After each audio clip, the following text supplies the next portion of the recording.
True crimers, welcome to Break the Case. I'm your host. I'm Jen Coffindaffer. Starting off just a little early because I wanted to get a very nice intro for our guest. Again, we're going to be discussing Nancy Guthrie. Nancy Guthrie was kidnapped, taken, abducted on the 1st of February. We are going to continue to follow her case.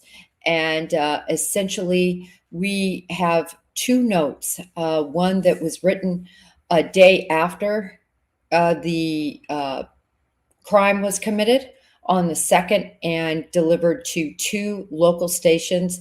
Then about 12 hours later went to TMZ, so that would be on day 3.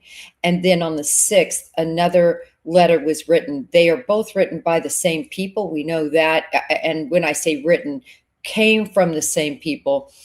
We know this based on the Bitcoin address that links both of them. Also, individuals like Howard Bloom have said they also have a like IP address. Again, that's through his sources, so I always want to caveat something when I know it from a source.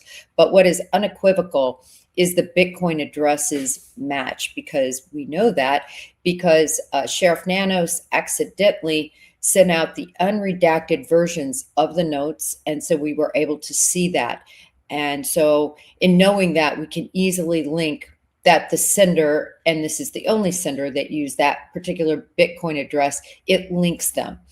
Doesn't mean it's the same writer necessarily, but I can't wait to introduce our guest. His name is Steve Pagano. He is still a law enforcement officer in Ohio. We are really blessed to have him. I love people who have done the job and who have done the job the whole time. As all of you know, that's who we like to have on here, are people who don't just talk the talk, but they walk the walk in the law enforcement community.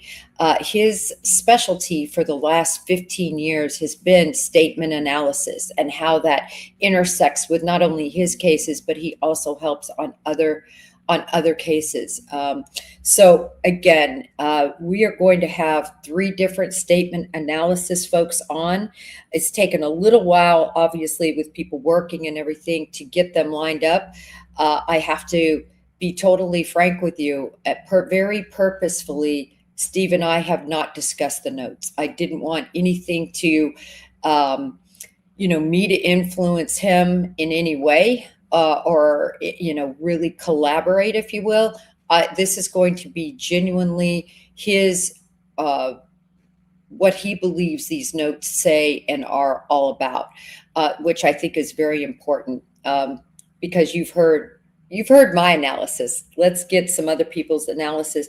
I also wanted to say that he trained, and his mentor is Peter Hyatt, and Peter Hyatt is very, very well known for his work in this area. We just couldn't have a better guest on. Without further ado, let me welcome Steve to the stage. Hi, Steve. How are you? Hello. Thank you for having me. Yeah, absolutely. I am going to put up, without further ado, note number 1. And this is just for the viewers to see. Steve, why don't you, if you don't mind, read the note, and then we'll break it down sort of line by line or important point by important point. Sure. You want me to just read the whole note in its entirety first? Yes, I think Okay. that'd be great. Yeah, it says, hello, Savannah. We have your mother, Nancy. She is safe but scared. We will, excuse me, she will be held for ransom, and once payment is received, she will be released unharmed. We will be holding her for a maximum of 7 days. You will need to send Bitcoin in the amount of 4 million USD before 5 p.m. on Thursday the 5th. If payment is not received, the ransom will be increased to 6 million USD, which will need to be paid by 5 p.m. on Monday the 9th. Once payment is received to the Bitcoin address below, she will be released within 12 hours of deposit to a safe drop-off location in Tucson. If payment is not received by the last deadline on Monday the 9th at 5 p.m., she will be killed. Your mother is aware of this, and her life is in your hands. It is in the best interest of everyone to have this completed as soon as possible. You will not be able to contact me from here on out. There will be no negotiation. Do not play games. Law enforcement will not be able to help you.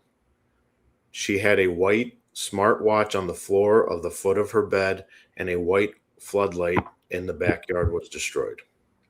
Thank you for reading that, Steve. I first want to ask you one overarching question about this note, and I guess it would encompass the second note as well. Do you believe this note and the second note are connected to the abductors involved in this? I do, but I would like to caveat that. So I think that there's been some talk about certain law enforcement maybe believe the note was not genuine and others believe that they are. And if you read through the entirety of the note, there are a few things that I think raise a lot of skepticism behind the authenticity of it. It's just ridiculed with passive voice. The author of the note is not present in much of the language. There's a lot of passivity throughout. There's just a lot of weak commitment, and a few other things too. I'm not an expert in kidnappings or even ransom notes for that matter, as a terms of expertise. But if you take it from the approach that the note has a objective behind it, or at least it should have an objective behind it, which is to be essentially the most aggressive type of sales pitch one could give, right? It's meant to be coercive in nature. Then what we would expect is the note to get right to the point and to stay right on point. And there's some unnecessary information in here as well. And I think a lot of people even intuitively see that, and they raise the red flags for them. For me, though, when I go through it line by line and I look at the language and I try to rectify what might be behind the choice in the words, the choice in the syntax, things of that nature, I do think that this is an authentic note from the kidnappers, but there's a caveat to that. And I don't think that this person who wrote the note actually partook in the kidnapping. To me, and this is going to get a little bit of a speculation, but to me, it almost reads like somebody who became an accessory after the fact, if that makes sense. Yeah, it does. I can't wait at the end. I want to discuss, my thoughts on it in that general sense. But I appreciate you with what what your point is on this. In other words, yes, from the abductor, but basically from a surrogate writer or somebody who got involved after the fact, as you mentioned. Yeah, I think so. That's kind of where it's leading me at this point anyway. Can you go line by line and just let us know kind of what jumps out at you? Yeah, the very first thing is the hello and hello, Savannah. Again, if I'm going to start with the presupposition that this is a kidnapping that is meant to coerce money from Savannah Guthrie, the directness is what I expect. So I'm looking at what the expectation would be is to create a sense of urgency. And the word hello sort of denies us that urgency. It slows down the pace of the introduction. It has a sense of almost like an element of ingratiation to it. It's polite. It's proper etiquette, things of that nature. And so right off the bat, that strikes me as odd for somebody who's going to threaten to murder your mother if you don't pay them an amount such as $4 million. So the hello right then and there, I think it's something that intuitively people will see, and they'll think to themselves that this is possibly a disingenuine or a hoax of a ransom note. So then the next thing we get is we have your mother, Nancy, which is good because it gets right to the point. And so that's what we would expect to see. We don't want to see a whole lot of fluff. It gets right to the point that we have your mother Nancy. But what also strikes me odd is the need for a full, what we would call a social introduction. Contextually, this is a note to Savannah Guthrie. There's no need to fully introduce her as your mother Nancy. And it brings up another point to me, which I just want to kind of put a pin in, is that the author addresses Savannah by her first name only. It's not Savannah Guthrie. It's not Miss Guthrie. It's very familiar in the sense that this author kind of gives us the perception that they feel that they have some sort of familiar knowledge of Savannah. And that's not completely unusual because she's a celebrity. She's on TV. A lot of people probably feel like they know Savannah Guthrie. So I don't want to put too many eggs in that basket. But then we see the same thing occur with her mother, Nancy. And so there's this element of familiarity with the victim of the crime as well, which I think we're going to build on as we go through the analysis here. The next line, she's safe but scared. There's an element of empathy in there. You see, so when you tell Savannah Guthrie that her mother's safe, effectively what those words are doing, the utility behind them is to sort of reduce the amount of anxiety or stress for Savannah Guthrie, what she was expecting her to be going through in these moments. This is where we get kind of off track in the note itself. So we start off strong, right to the point. We have your mother, Nancy, but then we see the next couple points that the author wants to tell us about are unnecessary. She doesn't need to say that she's safe, and it's kind of a contradiction to say that she's safe if you're going to later on threaten to kill her. But it's an unnecessary point to say she's safe, and then she goes on to say she will be held for ransom. Another unnecessary point. So we're starting to get some of that fluff to the note itself. So we see there's the empathy behind she's safe, and there's also a little bit of empathy behind but scared, because now the author's also telling us that they're taking Nancy's emotional state under consideration as well. So when she goes on to say she will be held for ransom, and once payment is received, she will be released unharmed. You know, I want to pause on the fact that if this is a ransom note, the only thing that she needs to say is, we have your mother. If you want to get her back unharmed, this is how much you got to pay, and this is when you have to pay it by. There's no need to address and state the obvious, which is that she's going to be held for ransom. And another point, which it sort of becomes almost a sort of baseline for the language, is she's speaking using a present tense when she says she will be held for ransom. And a lot of people, I think, have picked up on this because it's not stating she is being held for ransom. And this is one of the things that struck me as something that will obviously bring somebody to think, well, this is probably a hoax. But two questions came up within this analysis. One is the question of whether or not this is the author's first language. Are they a native English speaker, or is English a second language, or perhaps did they translate this using a sort of AI translation?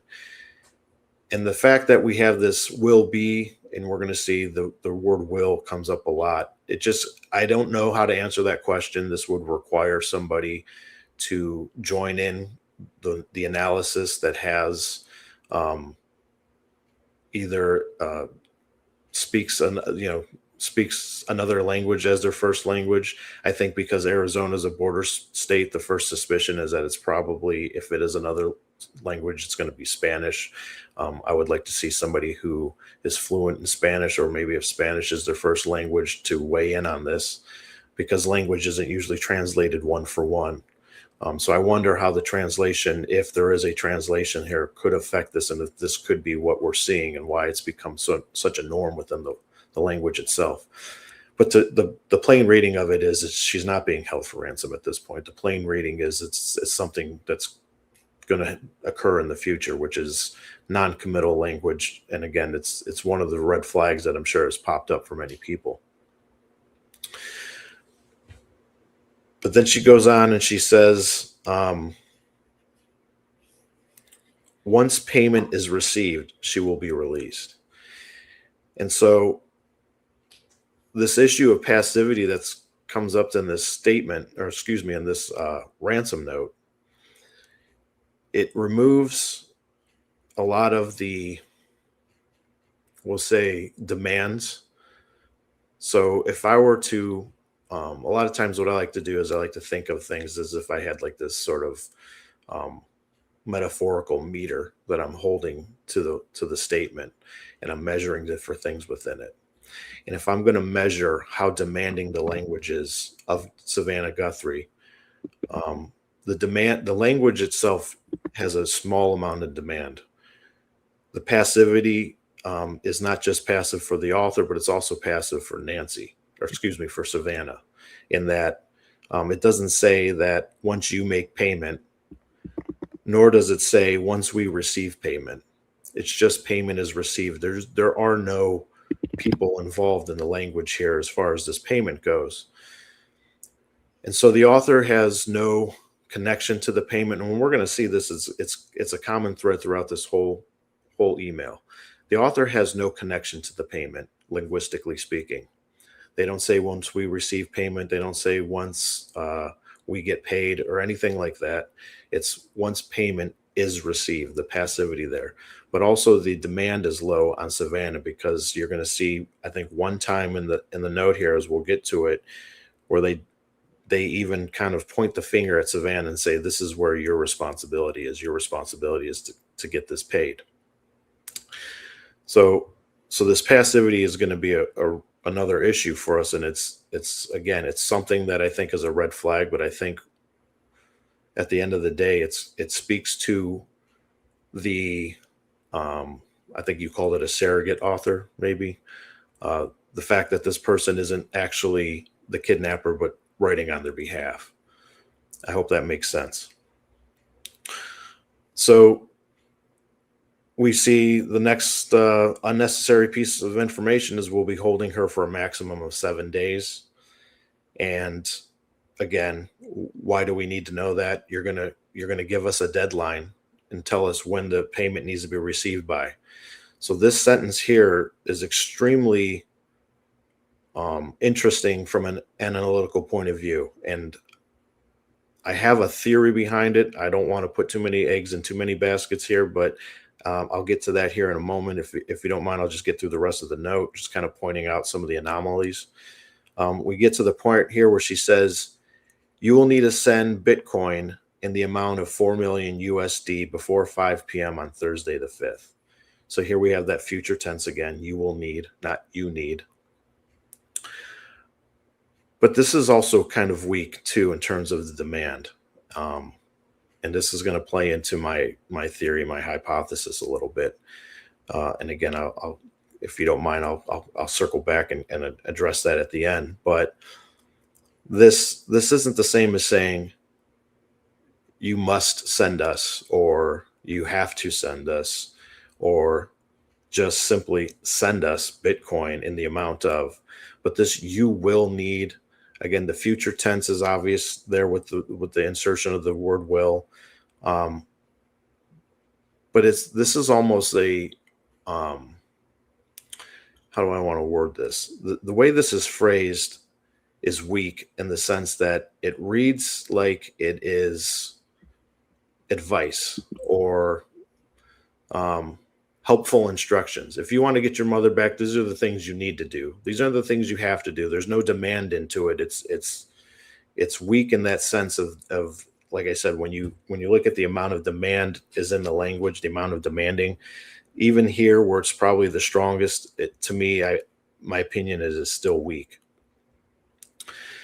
If payment is not received, again, there's no connection to the payment, and there's no demand on who's to make the payment. The ransom will be increased to 6 million USD, which will need to be paid by 5 p.m. on Monday the 9th. So the USD is short for US dollars. And this is also unnecessary. So what we're going to do is we're going to look at this and we're going to ask, why does the author feel the need to add that it's US dollars? And one of the things we're going to look at is dependent details. And this is a dependent piece of information because it's specific. And so what it does is it compares these $4 million to $4 million in other currencies. And so going back to the hypothesis that maybe this author is not an English native speaker, what this tells me is it would make me want to explore for the possibility, at the very minimum, whether this author speaks English or not, that this author deals in other currencies other than US currency. So let's just say this is a Spanish speaker who's translated into English. Perhaps they're from Mexico, or they spend time in Mexico, or their roots are in Mexico, things of that nature. So it's a little nidbit here to say that this author most likely deals in other currencies. And then when we add to the fact that it's a border state, I would say that the likelihood that they deal in Mexican or currency is probably likely.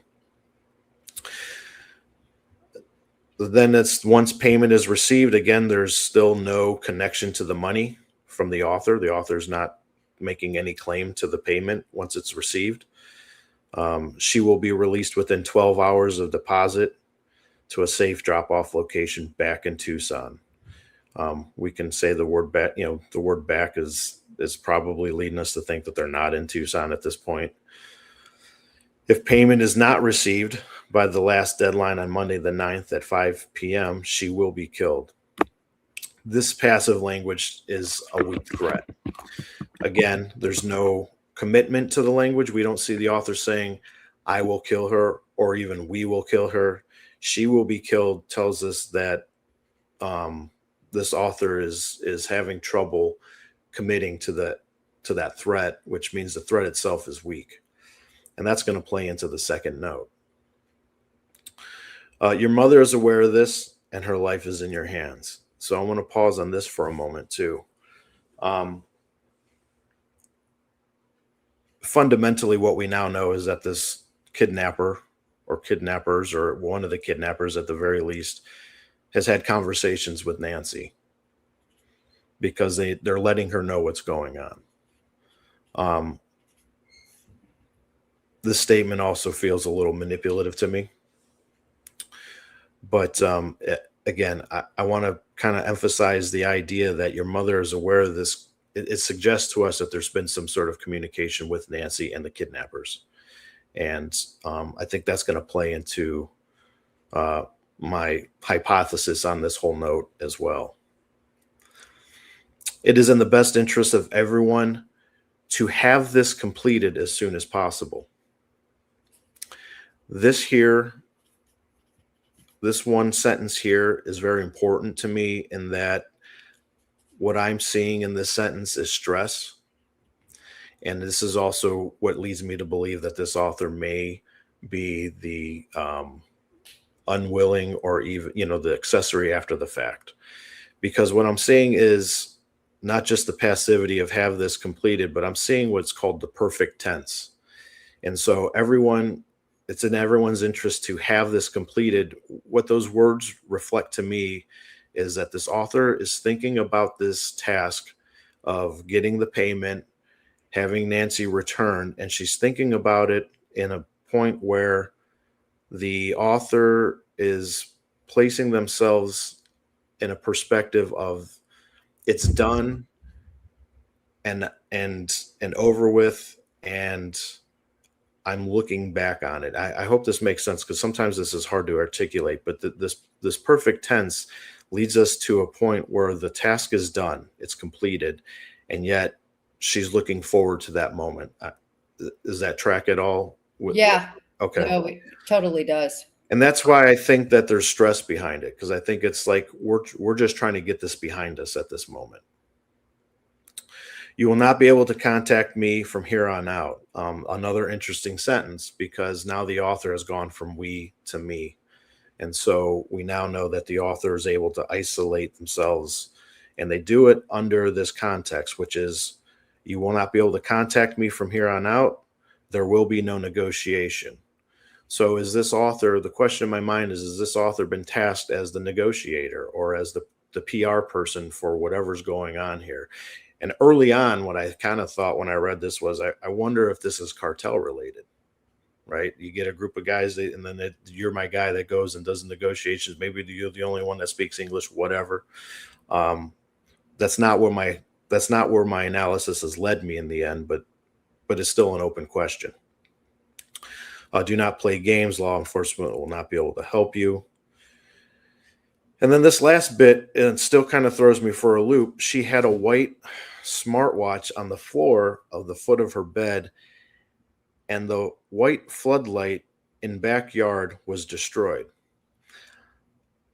Now, this is just kind of a point from the literature, point from training. Anybody who's had statement analysis training will know that when somebody describes something using the color, it is often correlated to somebody having handled that item. It's not definitive, but it's a point to be looked at. But the way this is written, this is a description of the crime scene. And I find that to be completely interesting, because if this person were there and had committed the crime, I would expect that if they want to give that tidbit, they would give some sort of information that expressed how this came to be. Even the passivity of was destroyed, not we destroyed it. The smartwatch on the floor of the bed is where it was lying, presumably, and I don't know too much about how the crime scene looked. I stopped following this case early on, but presumably this is just the description of what the police would have found when they walked in, instead of what occurred at the time of the crime. And so this author, at the very least to me, wasn't there when it occurred, but it sort of rings of someone close to the investigation, or somebody getting inside information somehow. And I don't want to sound conspiratorial about it, because I'm not suggesting that this is somebody involved in investigation, but this to me is somebody who's heard something somewhere, somehow, whether it be 2-3 people removed, somehow information got leaked out and they got a hold of it. And so when I go back, as I said, I wanted to circle back and kind of tell you what my thought is. My feeling on this is that this is a female who wrote this. And the reason why is we have the weak demand, but we also have the empathy. And I feel, again, I'm just going to bring out some small points that I think are going to kind of build up to where my opinion is here on this. So, I feel that female authors are probably more likely to personalize a victim, such as they've done with Nancy. I feel that this is your mother, Nancy, is probably just slightly more likely to be from a female author. I think a female author is more likely, especially in a kidnapping scenario, to show empathy for the family, as I've seen here. And I think what we'll see in the second ransom note. And I think the whole point about she will be held for ransom may be contemplation. And what I mean by that is, and this goes also to the point about we'll be holding her for a maximum of 7 days. So I kind of wonder, and again, these are open questions, but this is just where my mind goes as I read this. Did somebody bring Nancy to this author, or somehow she got roped into this? And perhaps she thought this was a terrible idea. This kidnapping was a terrible idea, but she thought, well, you guys are going to screw it up, and now I need to protect you, so I'm going to get involved. And so there's contemplation about whether or not they're going to hold her for ransom. Well, they are going to hold her for ransom. So now she feels the need to state that. But also this, we will be holding her for a maximum of 7 days. What this line does is it turns the camera in on the kidnappers, right? It doesn't say you have 7 days to pay the ransom. It says this is what we're going to be doing for the next 7 days. We're going to be holding her, and we're not going to hold her for any longer than that. So in case you were wondering, I put a deadline on this. And so this is leading me to believe that it's at least something to consider for the investigators. You know, I think that there's another possibility that perhaps there is a connection to Nancy. I think that has to do with the empathy. I think it has to do with the communications with Nancy. Like I said, I think that when you say that she is scared and you also say that she knows what's going on, I think that this author or somebody, but I'm thinking it's most likely this author, is just my speculation, has had communications with Nancy, has talked to her, and maybe that's where part of the empathy came from as well. So I hope I've made some sense of trying to put all this together. There's a lot of information, obviously, in this ransom note, and what I try to do is I try to piece it all together as best I can, so it kind of paints a picture to me.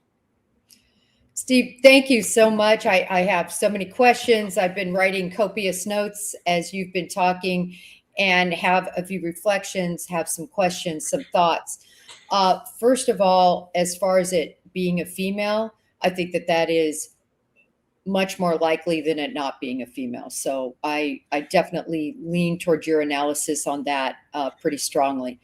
Secondarily, strongly lean to the analysis that this is a Spanish speaker. And from somebody, I am a Spanish speaker, and I can tell you, I'm English is my first language, Spanish is my second language. And for all of the Spanish speakers in the audience, there is nothing worse than learning Spanish because of the tenses, the past imperfect, the imperfect, the past preterite, the future preterite. All of it is quite frankly the hardest thing, I think, except for maybe, well, the feminine and masculine of nouns. That's difficult too, and locking them into the verbs. But nevertheless, this is something that just screams off the page whenever you're learning Spanish, and then Spanish to English, what they struggle with. Obviously immersed with Spanish speakers in the FBI, in the criminal side of things, listening to wires, being involved with my whole family, who many of them only speak Spanish. And I can tell you that this whole tense thing makes this note more digestible and understandable to your point. Why do we have this will and this, it will happen in the future? I really think that this is a translation issue. That's just my opinion from assessing the notes, but it seems like you're considering it too strongly. Yeah, and it was the consistency in the note that really kind of sparked that within my suspicion, because typically what you're going to see is if it's deception, you're going to see the deception come out in many different ways, and to see it consistent like that, it becomes like a baseline almost for this author to speak with that sort of future tense, which is why I first started thinking about that. And then I kind of went back and reflected on that USD and how that's it's a dependent detail. So the way I look at it is, when I see something like that, I say, okay, within the confines of this letter exists lingering the concept of other currencies, if that makes sense to you. So even though they specifically say USD, because USD is dependent on the fact that other currencies exist, they've now included that concept within their own writing. So now they're telling us that within their own perception, other currencies exist. So it's weighing on their mind as well. And so so yeah, I think the tense thing, it's really kind of interesting to hear you say that, because it was a suspicion. But like I said, when we would do these things with Peter Hyatt, he would bring in uh, 15 to 20 analysts, and we would spend 5 6 hours doing this. And what that does is that brings in a lot of different people with a lot of different backgrounds, a lot of different perspectives.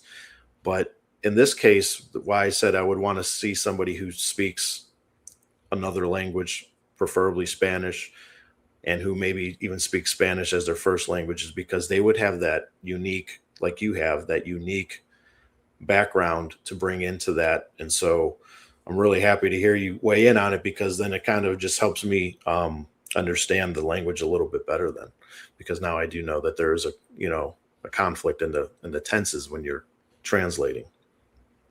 Yeah, and to springboard off of what you said with the USD, to me that was further corroboration that this individual was not a English as a first language speaker, because here in the United States we don't say USD. Yeah, and I agree.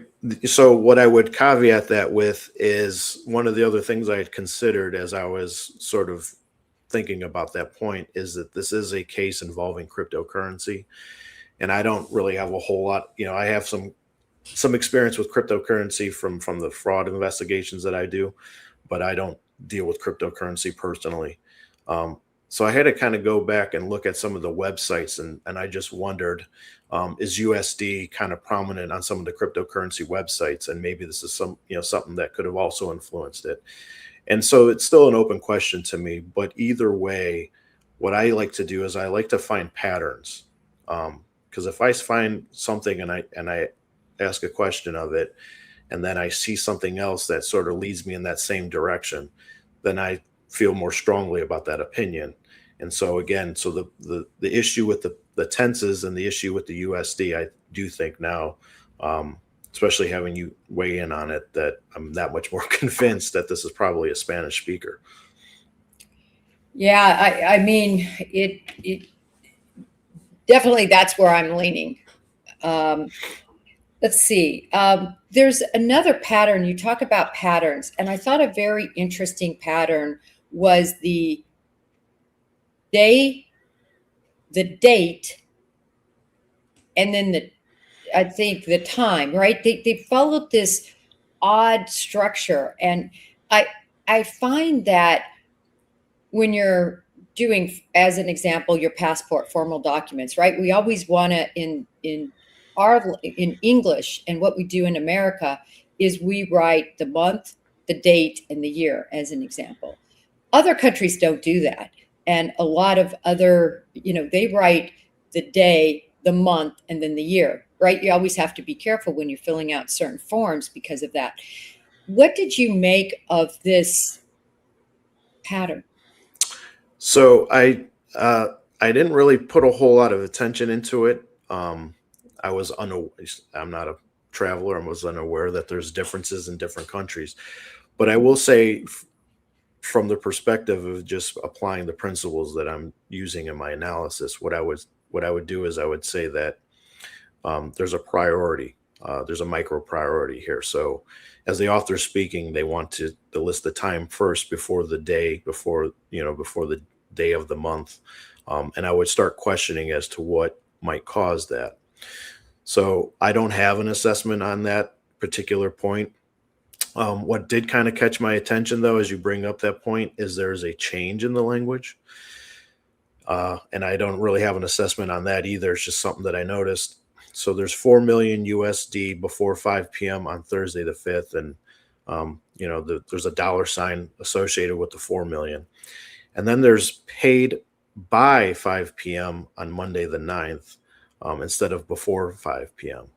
And so the only thing I can really give you about that at the moment is that when we see a change in language, what we do is we say that there's a change in the perception and within the author's own words. And so, as the author wrote, 4 million USD before 5 p.m. on Thursday the 5th, and then later on decided to write by 5 p.m. There's something different that this author's likely thinking about. I don't know what it is at this point.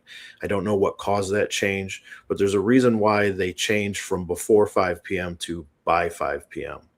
And we would look at that and we would say, well, they both pretty much have the same meaning. But in the context of doing an analysis, we don't allow there to be synonyms. We would say that when the author chose the word before, their perception was one thing, and then when they chose the word by, something changed within their own perception. And again, I couldn't assess what that is at this moment, but it's an interesting point to be explored. Well, and there are other anomalies like that. For instance, they use the dollar sign and then they omit the dollar sign. Yep. They write received correctly and then they make a mistake and write it incorrectly. What are your thoughts on that? Do you think it falls in line with this point that you're making, the change of language, that they're making these errors, or do you think it's translation issues and sloppiness? So when it comes to the spelling, I don't really have any principle that I would follow in that. I would say that could be a typo. I mean, there could be a lot of things, but it is interesting to know that if I were to compare this to, say, something like the John Benet Ramsey ransom note, and there were some obvious spelling errors in that. And a lot of the speculation is that they were made on purpose. If somebody were to, say, want to make this not look like it was AI translated or maybe even AI authored, perhaps they would have potentially intentionally made some errors in there to sort of try and throw the scent off. But that would just be pure speculation at this point. I don't have anything really from a principle or analysis point of view to say about the spelling errors themselves. You know what I found was, and I really tried hard to recreate this letter to see if it was AI completely, partially, some, and I can't wait to get your opinion on this, by doing things like asking it in Spanish to say certain things like create, but in Spanish, create a ransom letter with empathy and see what it would spit out. And what I found really interesting is that even though AI can tell you all day long if you're spelling received wrong, when it writes, it makes errors. Oh, really? And then I looked up, why does it make errors? Because it's AI. It's so smart. It should know how to always spell received. And I read that it does it because it doesn't really think. It follows certain patterns in language. It doesn't know I before E except after C. Mm-hmm. You know, it's not something they learned in, AI learned in third grade. Right. And it sees these certain patterns, and sometimes it can mess up. Like I said, not individually. If you wrote something and you said, are there any spelling errors, it would catch it. But when it writes, the other thing I wanted to ask you before I get to your answer that is in the same vein, have you ever noticed, and how I saw this come up is actually in a court case. And essentially what happened was an individual queried AI for case law, and they ended up putting it in a report because AI told them about these cases. Well, it ends up they don't even exist. AI absolutely created those cases. They don't exist. And then when you ask AI, why did you create this case? And it says, oh, sorry, I was just having fun. Or I do this sometimes. I create ghost and it has a name, and somebody in chat will probably come up with it, but they basically create ghost information. In other words, completely false information just to kind of play tricks with you. And it's really interesting because you can't use AI and count on it to be truthful. But I want to get back to your assessment. Do you think this has any AI infused, even if it's just the translating? So I don't use AI other than to enhance my Google searches. So Yeah, I'm with you. I don't yeah, either. so I don't really know what would be the sort of telltales of AI in that vein.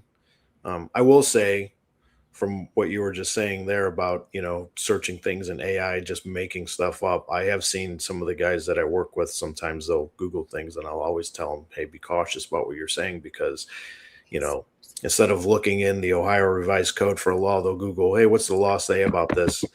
And then the AI comes up with something, and it's like, "No, I'm pretty sure that's not accurate." And when we look it up, it got it wrong.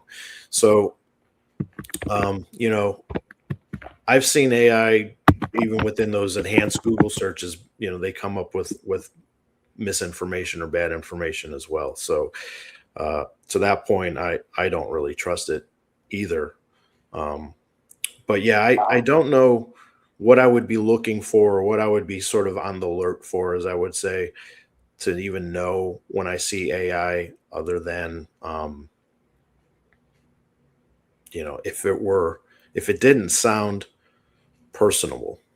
So I would say it like this. This note here, maybe not so much. The next note, the second one, where it's just sort of oozing with empathy. Again, I don't mess with it enough to know for sure, but like, to me, there's a lot of human emotion in there.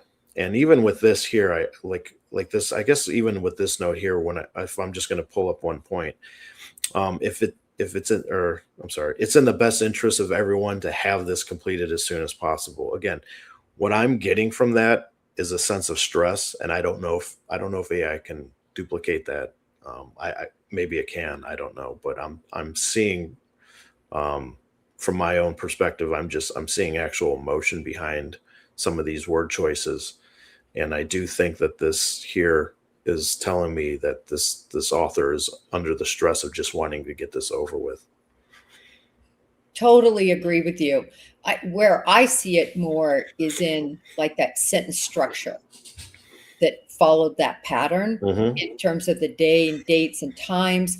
In other words, it just seems like to me a Spanish speaker saying, "How would I, how do I say this?" And then AI makes it follow a pattern. And then I also wondered with the mess up on the received, is it just a typo, as you mentioned? Hmm. If they are not native, I mean, if it's not as their first language, um, you know, I just find it odd what I've seen, and I don't know if you see this, but when people make a spelling error, like they don't know how to spell receive, it's it keeps happening.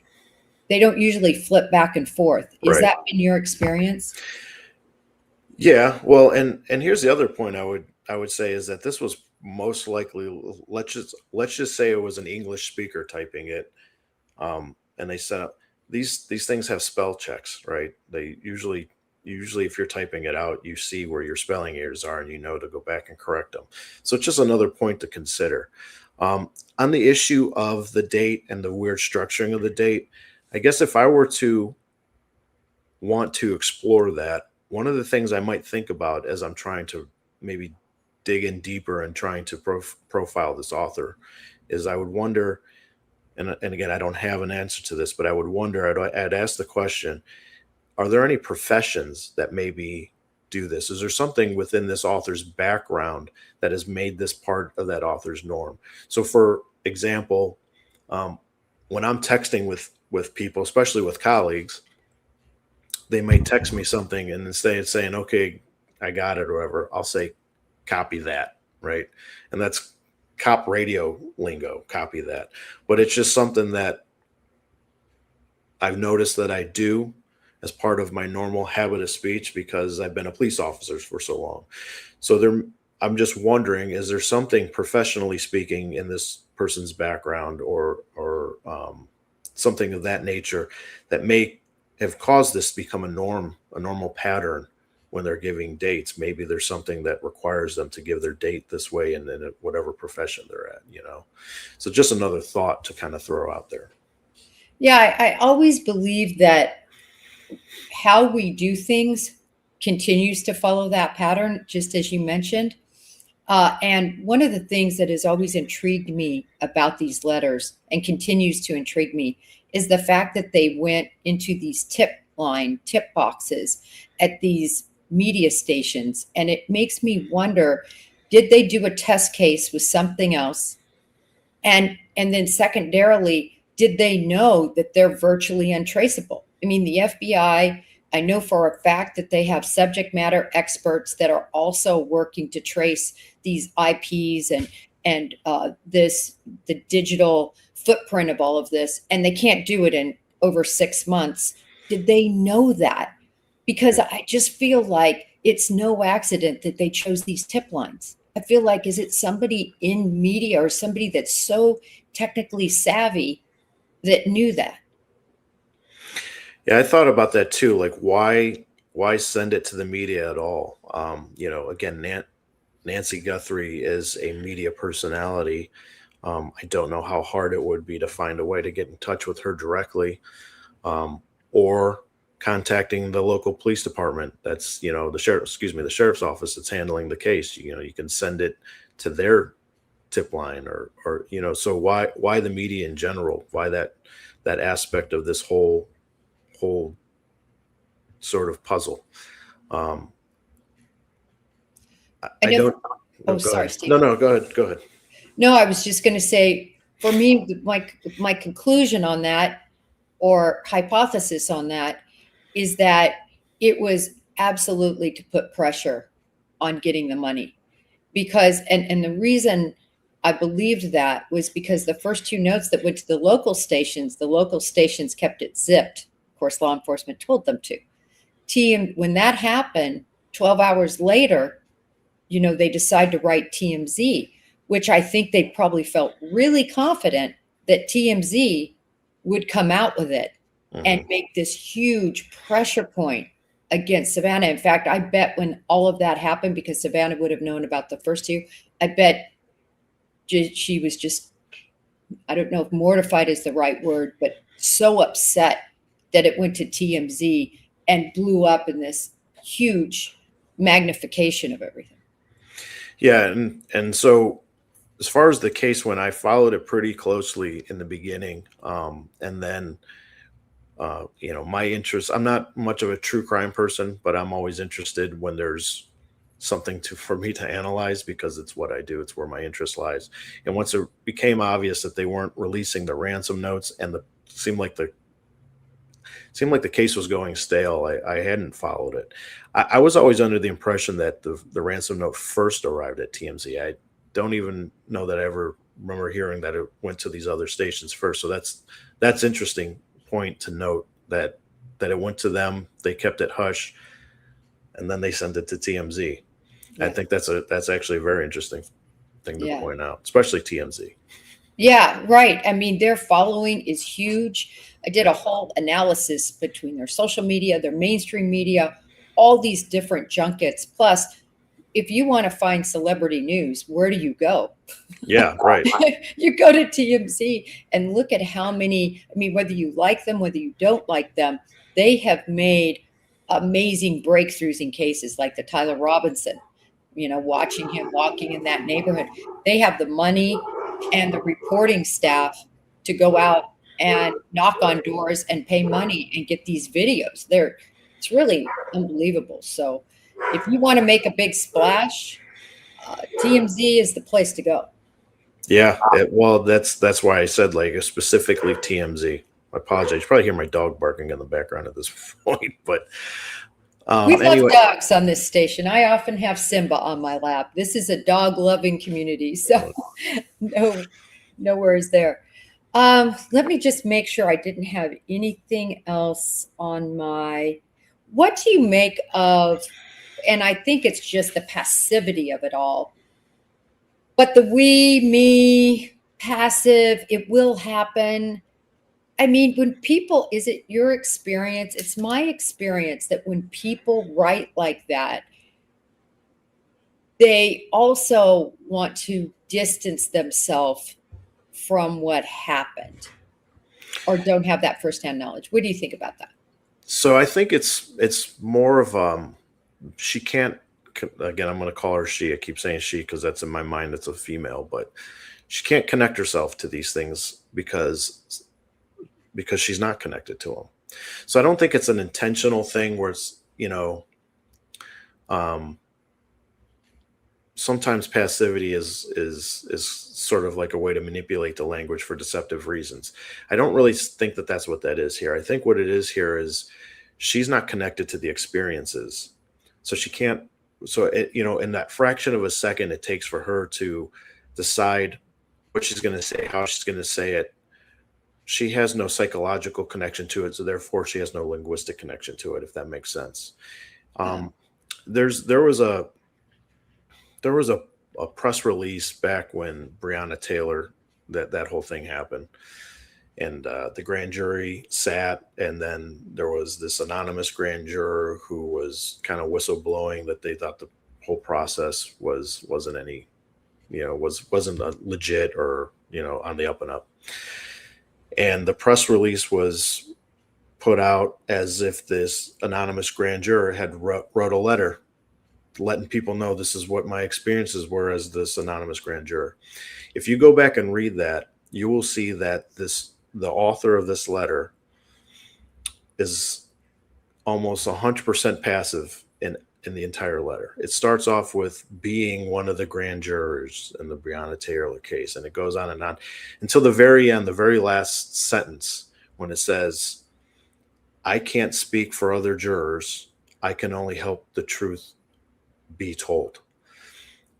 And so what I think what that was maybe the attorney, because it was put out by a law firm, an attorney or paralegal, somebody I think within that office wrote that letter to the public. I don't necessarily think that means that what it portrays is not true. I think it means that the author is not genuine, if that makes sense. So I think it speaks to that third party who's sitting in and speaking on the spokesperson. And so that in that case, I think somebody was trying to portray themselves as if they may have taken the information from that anonymous grand juror and decided, well, I'm going to put this out in her voice or his voice, but they were deceptive in that sense because they were trying to make it as if those were that person's words, and they weren't. And I think that's in a sense kind of maybe what's going on here. I think that this person is not. I think that when the author says we have your mother Nancy, she's become part of it. That's why I say I think maybe an accessory after the fact, right? But I don't think that this author was intended to be receiving money. I don't think that this author was. So whoever is going to benefit from that Bitcoin wallet is not this author directly. Now, maybe this author is going to get a payment after the fact, but when that money goes in that Bitcoin account, I don't think this author is going to have access to it, if that makes sense. Yeah, you pointed out something else very interesting. So first of all, I love your point about purposefully being, in that tense to deceptively appear as if they're the person. And you sense some of that going on here. But you said something that I found really interesting that I had never heard. And that was when you said that typically in your training and experience, that when people mention colors, it means because they personally touched it. How do you make that jive? And do you think it could be because that was told to be added later? So, well, I would come at it from two things. So one, when we bring up color, it's it's it's almost as if it's like attached to our experiential memory in that sense. It's something that is usually, if it comes out in our words, then it's sort of weighing in on our brain. It's actually another point that led me to lean towards the female as well, because I believe, again, I think females are probably more in tune to things like, the color of something than say a male would be, especially, I don't know, when you talk about this kidnapping, and I can't pretend to not know that I've seen this video of the guy who's at the front door, and it doesn't strike me as somebody that might be into something like, I don't know, fashion or decorations or something like that. And that's, when you start talking about color, you're starting to bring in those types of qualities. Um, so the part where it's in the handling, I won't say that I've had any real experience in any of the analysis that I've done that's sort of bore that out, because it's more in the literature than anything. Mhm. But it is an unnecessary detail, except for the fact that this author clearly wants it to be known that I'm not making this up. I know what I'm talking about. But again, seen it, handled it, that sort of thing. On the issue of like the light, why do we need to know the light was white? Well, obviously, the obvious answer is because I want you to know that I know what I'm talking about. I know things that I shouldn't know about the color. But who would think about that sort of thing too, right? So who's going to go, well, I'm going to tell them it was a white light.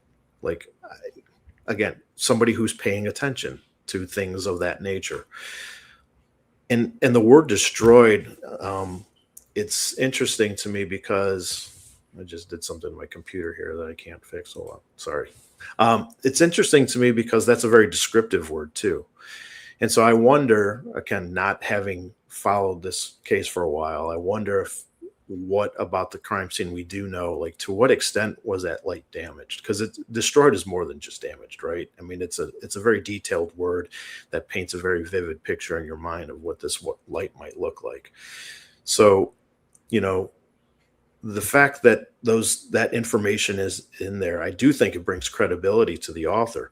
But then to say it in such a way that's not like, well, we destroyed the light, or her watch was knocked off her wrist, or we discarded her watch on the floor, or something to that matter, that puts them in the crime scene and acting upon it, is very tricky. I think it's a very interesting thing for us to really kind of have to explore. And again, I don't want to come to too many hard conclusions on this. I'm keeping my mind open to have my mind changed, but it does ring of somebody who wasn't there but has inside knowledge. But again, so now I have to wonder to myself, okay, is this inside knowledge going to be that the person who was there told her this information, perhaps? But again, why not express what was told to me, which I would expect again to be something more, let's say, verb intense. We did this, we did that, not this is what it's going to look like when you're there. I hope I'm making sense on that.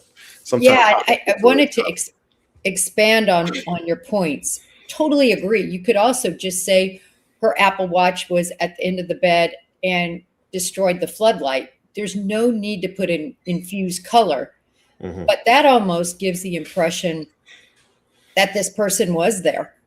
Because as you said, is porch guy really going to be noticing, oh, it was a white light and a white watch? Maybe. But I find that interesting. The other thing is, I wanted to mention back to this whole Spanish to English, English to Spanish.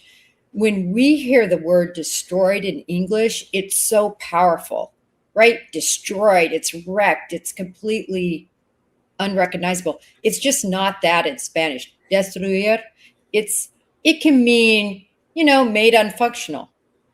It can mean smashed. It has multi variations, but in English, it's absolute. And Mhm. I think that also could play into this word that was chosen. I also think it's interesting that the person forgot the article, Yeah, yeah. the how interesting is that they forgot the article?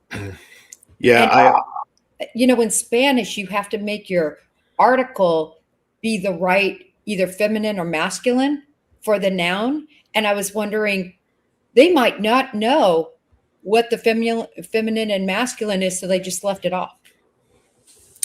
Yeah, and that's interesting that you say that about the word destroy, because that's what I meant when I said earlier, like language isn't usually one for one, right? Like I think in Yeah. Greek there's 7 different words for the like 7 different types of love, and in English there's just love, you know.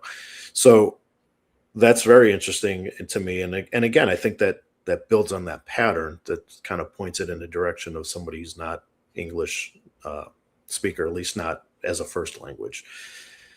Yeah, the missing articles are always interesting to me. I always mark them within my analysis. Again, so because we're speculating on this idea of translation, it's hard for me to assess. If this were clearly an English speaker, what I would do is I would look at that and I would say that this backyard is unspecific in the language. So I want to know, is this a backyard? Is this the backyard? Is this his backyard, her backyard? You know, it's the non-specificity of it would draw my attention. It would make me explore for the idea of not necessarily deception, but it would cause me to question where it fits in within the larger puzzle of things. Um, but again, the possibility that we're not dealing with the one for one, and what you're telling me now, I wouldn't put too many eggs in that basket either, just because I'm becoming more and more convinced as we're talking that this is probably a Spanish speaker who translated into English, or English isn't their first language. Yeah. Just a couple more notes that I took notes on, a couple more questions. I found it, one of the things that jumped off the page to me was, and you pointed it out too, your mother, Nancy. She knows who her mother is. Have you ever seen that before? Is it just to do a punch on the point, or, to say her name? What do you make of that? So what I would say is this. So from a ground building it from the ground up, that's what we would call within the analysis a complete social introduction. So if I'm going to speak of if I'm having a conversation with you and I'm going to talk about somebody that you've never met, I'm going to tell you, my barber Tom, or my boss, Joe, or something to that. I'm giving you not just who they are by name, but I'm also giving you a sort of how they relate to me or to the conversation in general. And so this is contextually, she's talking to Nancy. So Nancy doesn't need you to introduce her mother to her. I know who my mother, like you said, I know who my mother is. I don't need you to introduce her to me. So why might that come into? So the question becomes, why else would that come in to the language? And I've kind of thought about the idea that, well, this was first brought out through the media. So maybe there's something connected to the media, right? If I'm introducing this letter to Nancy, but I'm doing it through the eyes of the world, maybe that's why I felt the need to have this full social introduction. Yeah, and that kind of ponies off the idea of that they wanted this in the media. They wanted this sort of hardcore push. And so for anybody who didn't know, by the way, her name is Nancy. Correct. Yeah. So it's almost like this is not just for Savannah as an audience. This is for a greater audience as well. Yeah. Yeah. I think so. I think that's likely the case. All right. Let me see. All right. I think if you're ready, if you don't have any other thoughts on this first note, we can skip to the second. Yeah. Okay, great. And the second note, I don't even call it, this isn't a ransom note. This is an apology. That's what I've been calling it. The first one's a ransom note. The second one is an apology note. Do you mind reading it and then going through your thoughts? Yeah. Excuse me. Guthrie family, we did not fully grasp the seriousness of her physical condition. We never intended to hurt her. That was not our intention. She perished shortly after she was taken. We believe it was heart related. She is buried in nature now. Nothing you could have done could have changed the outcome. We want your family to know this and hope you all can find peace. We are truly sorry. So this one I spent a little less time with than the first one, but there's a lot. There's still a lot of interesting things, obviously, in this. So we'll just start off with Guthrie family. That is obviously broadening our audience for the author. So she's not just addressing Savannah; she's addressing the entire family. And so it's just something we're going to note. And the context is this is writing about Nancy's passing. So it's not really that unexpected at this point. Savannah's the one I would think that they're going to perceive has the money, so that's who they're going to address. The passing of the mother is going to be impactful for everybody in the family. So at this point, I don't think it's necessarily super critical of a point that they broaden in their audience there, but I think it plays into the bigger picture. It's a piece of the puzzle that we're going to look at. So, as you noted, this is an apology, but the first two things the author needs to say is we did not fully grasp the seriousness of her physical condition. And then the author needs to say we never intended to hurt her. That was not our intention. And so we're going to look at the priority here. And the first two things the author needs the Guthrie family to know is basically statements that are going to protect the author's, for lack of a better term, ego. This is not, we're responsible, but we're not bad people. This was not our intent. In fact, the author says, we never intended to hurt her. That was not our intention. The word intention is now brought up twice in the same sentence and brought up in the negative. This is very sensitive to this author. And when we see the first sentence here, we did not fully grasp the seriousness of her physical condition. We have to ask the question, well, you're basically telling us to some extent you did grasp it. How did you come to know about it? So this is a question not knowing much about Nancy or the case other than what I followed in the very beginning. I wonder as I read this, was Nancy somebody who, had you met her, for the first time, not having spoken to her, not having her told you about her health conditions, would it be obvious to you that she had physical health conditions? And if not, how did you come to know about it? Did you come to know about it because you knew of Nancy before you took her? Or did you come to know about it because you've had conversations with Nancy, which is obviously from the first note, I think, a possibility, but did Nancy tell you about her physical conditions? So it's just a question that I want to ask, but it's the very first thing the author has to tell us. We did not fully grasp the seriousness of her physical condition. So through the author's own words, they partially grasped it. Okay, so they knew something about the quote unquote seriousness of her physical condition. And I just want to know how they come to know about that from a profiling perspective. Again, it opens up the question, did this person or somebody associated with this group know Nancy prior to taking her, know enough about her to know what her health conditions were? Or is this something that could have been assessed after the fact?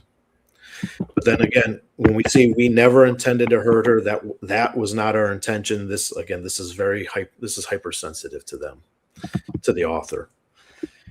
And this is going to bring up an issue here. I'll circle back to it, but I want to just kind of put a pin in the word never. It's not reliable. We want to see we didn't intend to hurt her, not we never intended to hurt her. But what it does is it speaks to the issue of time. And we're going to see that kind of really occur here in a cluster. She perished shortly after she was taken. So there's the issue of time again. We believe it was heart related. She is buried in nature now. So here in this short cluster, we have the issue of time come up 3 times, no pun intended. So I'm trying to figure out why time is such a sensitive issue. Is it because they knew that Nancy had short amount of time because of her seriousness of her health conditions? I don't really know the answer to that. I'm bringing it up as an open question for you and your audience, but I will say that the issue of time is an important part of this note. She is buried again. There's some passivity there because we don't know who buried her. Shortly after she was taken, more passivity. The author's not telling us that they were one of the ones who took Nancy. And then this is also a curious phrase. She is buried in nature now. Again, I wonder about the translation, but at the very minimum, we're looking at more dependent details here, right? So if I say she's buried in nature, I'm also introducing, lingering in the ether of this note, the concept of her being buried somewhere else. So I wonder if that might be a misleading detail, but I haven't found anything to confirm that within the language. Nothing you could have done could have changed the outcome. This is huge to me because this is overflowing with empathy. This author now is saying, I fear that the family is going to feel guilty about the fact that their mother has perished, and I don't want them to. Nothing you could have done.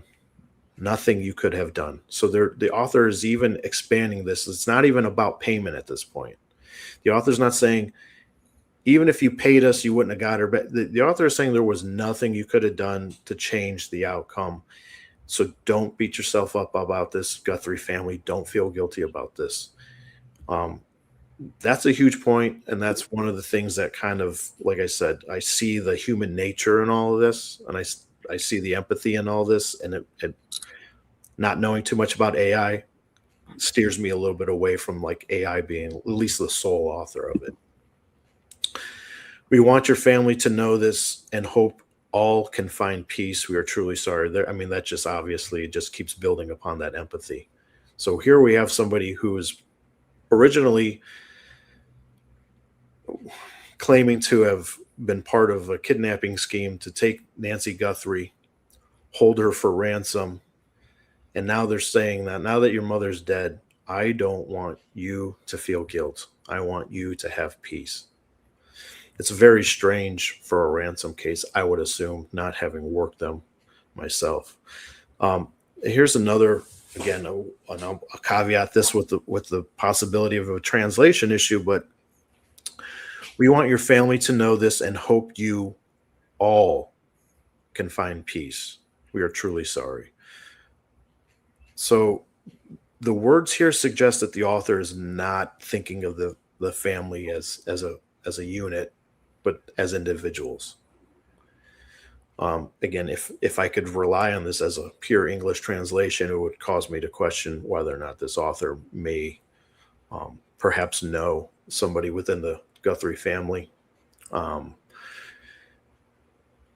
or have some other, I would have to explore the idea, but there's something within the language that has made them individuals. Instead of saying, we want your family to know this and hope you can find peace, you, the family, it's you all.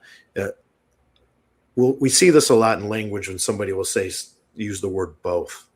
The word both individualizes two people, even if they're, if I said, we both went to the movies, what I'm saying is I went to the movies and they went to the movies. There's not a unity there. It's not like we went to the movies, if that's tracking well. So, I think that is one of these other Spanish issues. Okay. Because we say todo, Todo, which means all. And it's just this whole translation thing that, you know what I mean, has such a different meaning in English. Yeah. Than it does Spanish. Sorry to interrupt you. No. I mean, that's what's important, though, because that's why something like this, there's a lot of even hesitancy to put too many eggs into any of these baskets, because once you raise the question of the possibility, there can be a lot of things like this that can become misleading for me. as I'm looking at the words and I'm going, oh, wow, that's a really interesting word. But I don't know if that's really truly interesting because I don't know if that's how it translates, if it's translating accurate. So, but yeah, so, you know, I can't, I don't know if it's really even really necessary to point out the fact that there's empathy in this note because I think anybody reading it sees it, right? But this issue on time, I think is very interesting, and I haven't really explored it as much to really have a strong opinion one way or the other. I just can tell you that there's a very sensitive issue over the intention of the author, and that time is a factor in that. Again, we see never, which kind of broadens time. We see shortly after, and we see the word now. And of course, caveating all that with the translation possibility issue with the translation. So,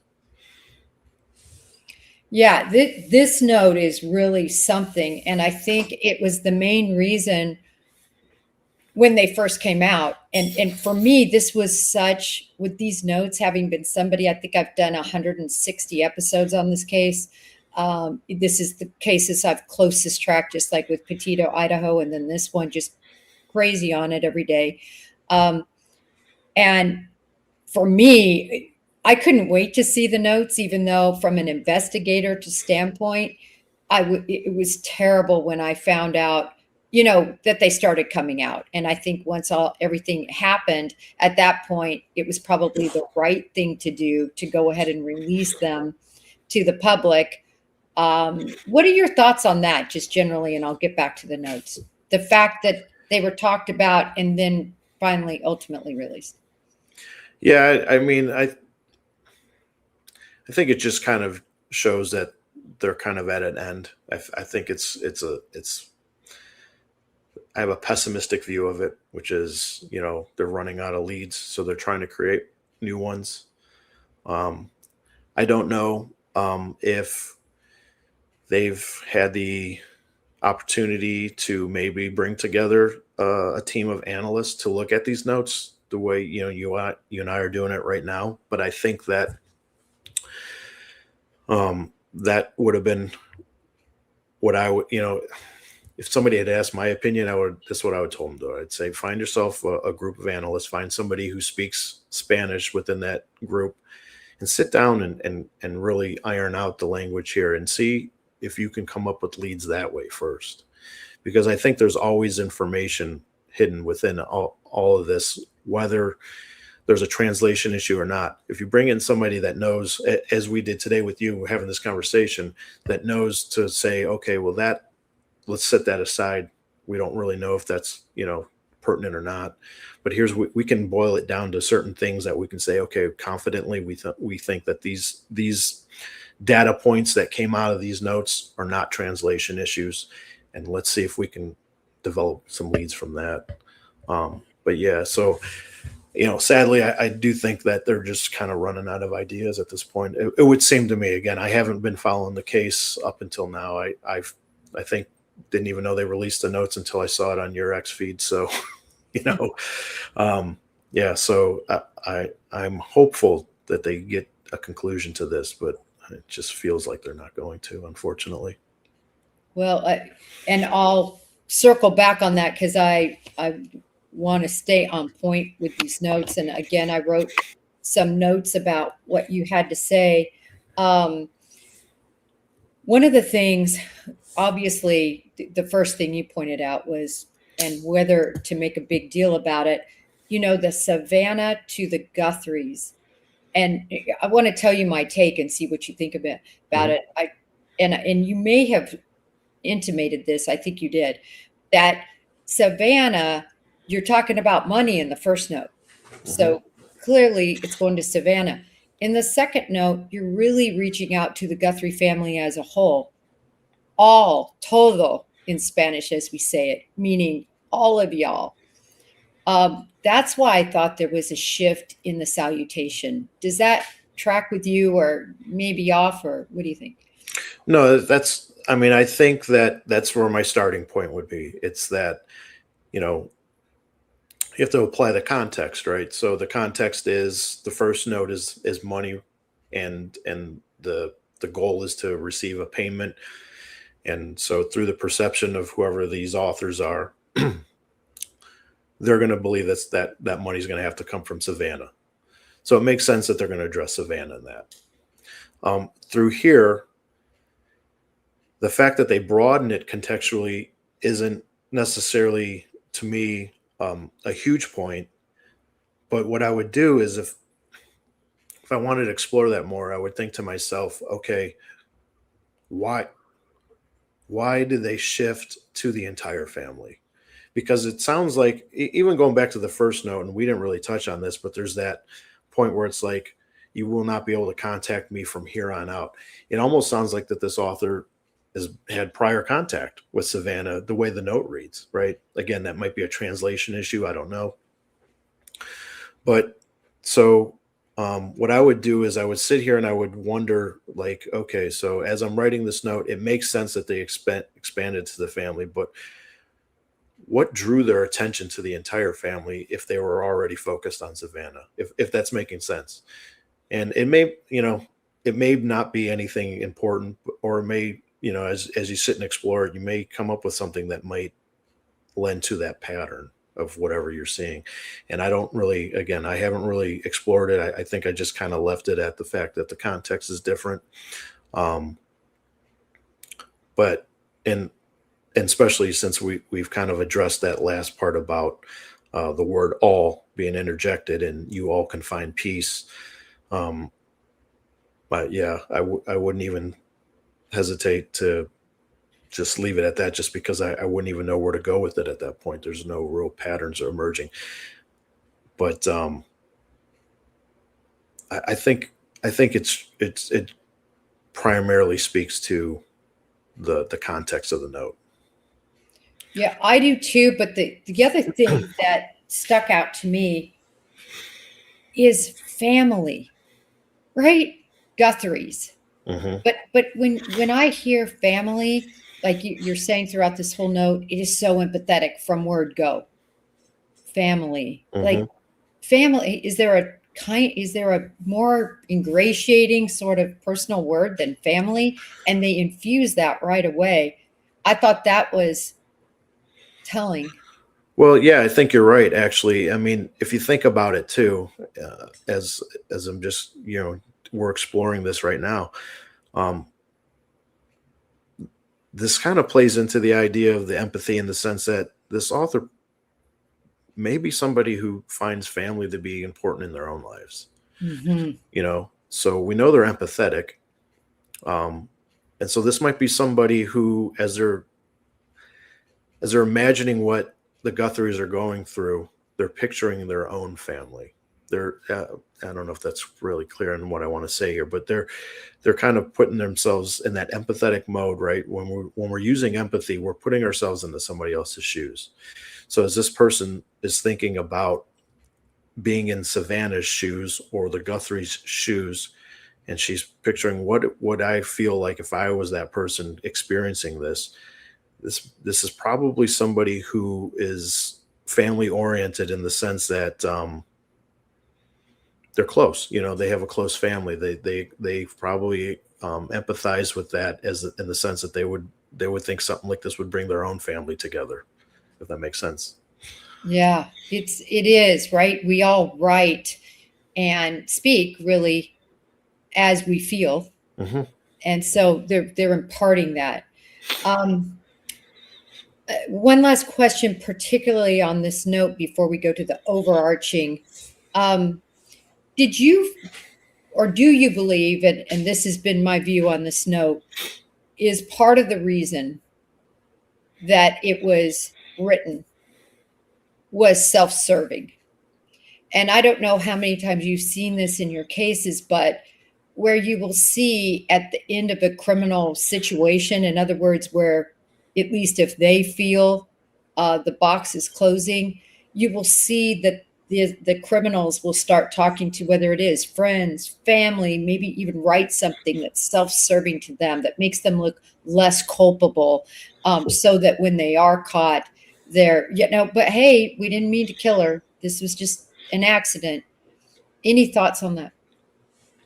Well, yeah. So I think it kind of plays back to what I was saying about it, the protecting of the ego. So, and I know you're fully aware of this, right? Criminals justify their criminal behavior. Oh, yeah. So that's what they're doing. They need to.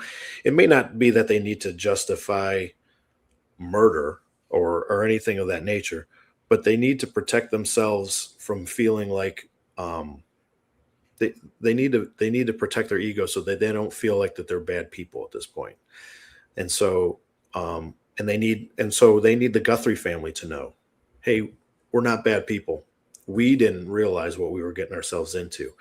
And that's where I say this is a hypersensitive issue when the author says we never intended to hurt her. That was not our intention, because we see the word intention twice. So it's extremely important. And we see it in the negative, which means it's extremely sensitive. And it's in the context of one sentence. It's not like it came up at the beginning of the sentence. It came in one sentence. The author twice had to emphasize this was not our intention. So yeah, I think that speaks to what you're saying greatly, in the sense that this author is protecting themselves from being perceived as as a bad person, as a bad guy, as a villain per se. And isn't it interesting how it goes back to that first note with the passivity of she'll be killed, and the weakness of that threat. And here she is apologizing that she perished over what we believe is heart related. And as I'm reading this too, if you don't mind, I'll just bring up another point that I didn't touch on Please. earlier. Um, I wonder about this. We believe it was heart related, and I wonder if perhaps, because why not just say we think she had a heart attack? Heart related means that there's something else that occurred, right? I think of like a medical examiner's autopsy report. If somebody, um, they list all these different things. There's a cause of death, but then sometimes there's related issues that aren't necessarily the direct cause of death, but um, underlying issues. And that goes back to the whole thing about the question I have about when did you become aware, to whatever extent, of the seriousness of her physical condition, which is kind of a vague statement, right? Physical condition. But then you say we believe it was heart related, and you're now telling me you're trying to assess medically what killed Nancy. Um, and I just find it interesting because I kind of wonder too. Again, this is just an open question. There's not a strong pattern here. I wouldn't put it in a profile, but I would ask as a question, if this author could have some sort of medical background, like a nurse or a home health aide or something, and maybe and could this author had a connection to Nancy through that? Um, I just find it to be a very interesting statement. Yeah. Yeah, I do too. And there's a loose familiarity, right? Not nobody close, but they Correct. do enough. And one of the pictures, and I unfortunately didn't save it to this library where I can pull it up right now, but many people have seen it. It's on the Today Show in November, and Nancy Guthrie's in her blue shirt, and she's got her cane there that's very distinctive, and her whole arm is covered with bruises from using blood thinners. I mean, arm. It's just, it's very recognizable when people use blood thinners and you barely touch them. And then, of course, you get these minor bruises under your skin. And then also, to me, it was just no secret that she had and she's 84, that she had some issues. Hmm. But I actually take this to be true, that they didn't have a full analysis of how serious her condition was. I mean, they didn't take her medication. We knew that from minute one. So it's part of that note, I do believe, and that they knew there were issues, but nothing to this degree.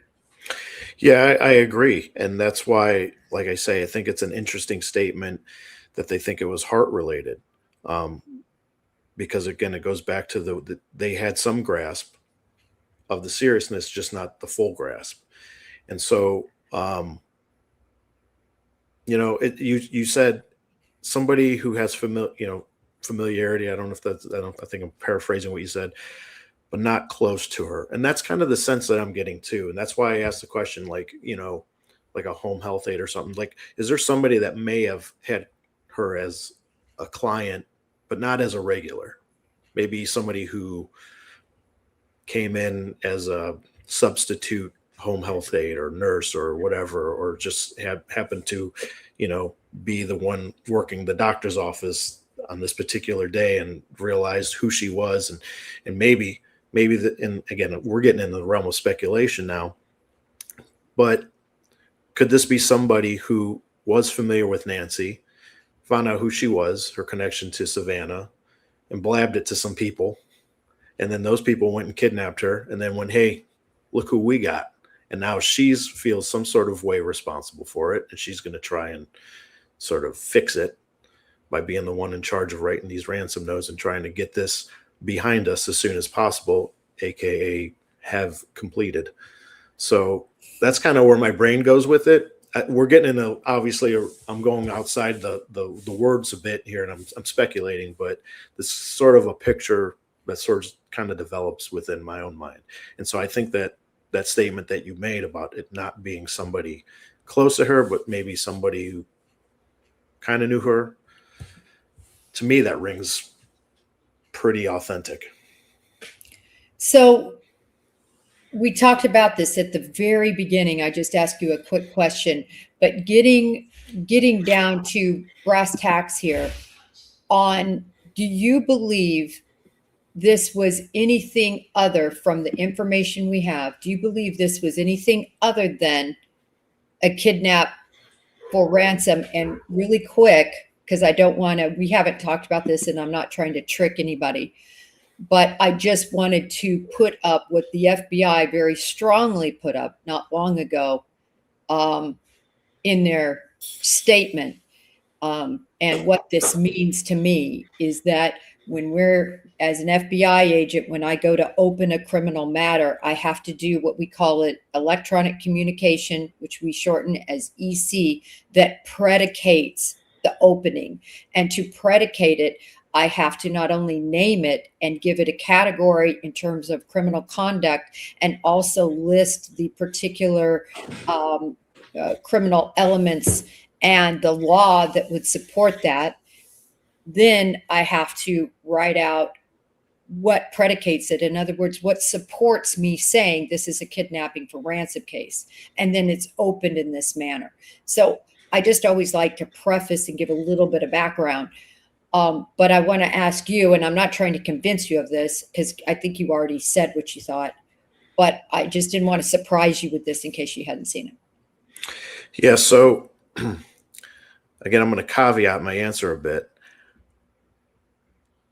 If I were to take this first ransom note for plain English, but again, a lot of reasons why we don't think it is, my first instinct would be that this wasn't intended to be perhaps a kidnapping for ransom, which is why the future tense is there. But having this speculation, believing that this isn't from English but Spanish to English, it's an open question to me, because the fact that the author brought it up at all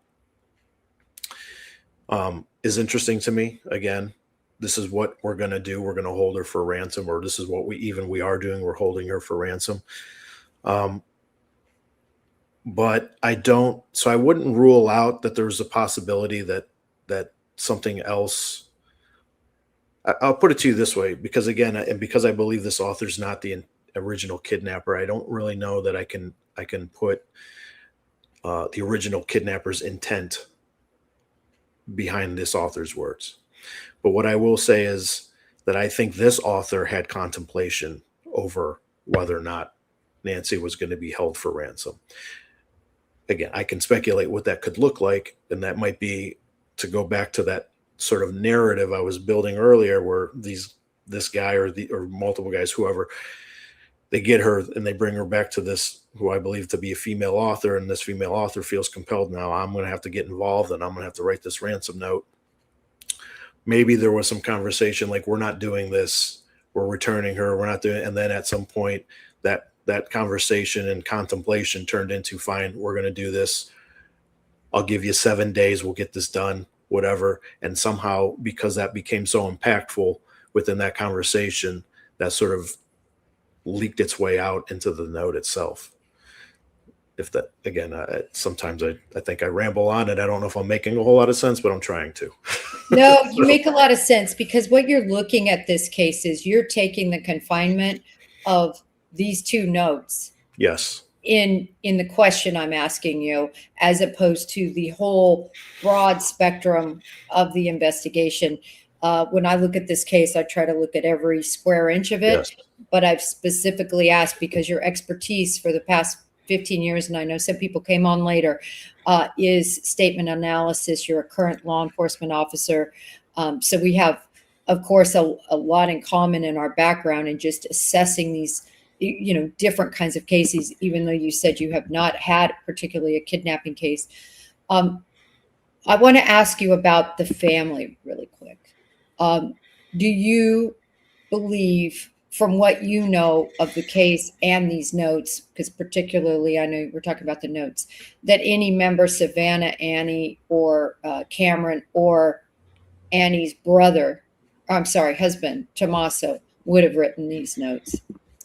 The only thing that I would say, and I don't know what is out there that's creating. I know that that's been a suspicion for people. I saw that early on. I don't know exactly what was creating that, other than maybe some questionable backgrounds of some of the family members. The only thing I will say is I do recall early on, when Savannah was coming on TV and addressing the kidnappers, that she was empathizing with them as well. And I don't know if that was a strategy to try and win them over.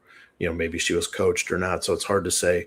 But I do find it interesting that she empathized in her own responses to the kidnappers, in a way that made it feel like there was at least a possibility she felt like she knew who it was. But as far as like specifically who, or if it's a family member or not, I don't know that I know enough or have enough information to give a sort of a coherent opinion on that. But I did think that her statements to them, I thought were interesting, at least,